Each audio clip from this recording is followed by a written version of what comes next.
વડોદરા શહેરમાં ગણેશ ઉત્સવની ઉજવણી હવે વિદાયના માહોલમાં પ્રવેશી છે। આજે શ્રી ગણેશજીની પ્રતિમા સ્થાપનાનો 5મો દિવસ છે। શહેરના અનેક વિસ્તારોમાં ભક્તોએ આનંદ ઉલ્લાસ અને શ્રદ્ધા સાથે બાપાની સ્થાપના કરી હતી।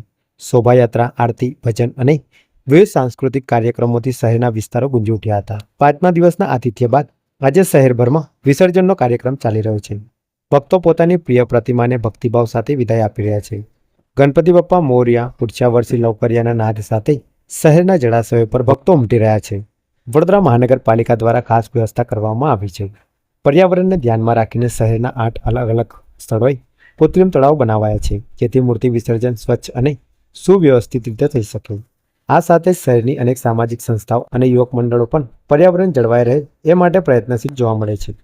ભક્તોએ 5 દિવસ સુધી શ્રીજીની સેવા, પૂજા અને ઉત્સવનો આનંદ માણ્યો। હવે વિદાયની ક્ષણમાં આંખોમાં આંસુ અને હૃદયમાં અઢળક ભાવના સાથે પોતાના પ્રિય બાપાને વિદાય આપી રહ્યા છે।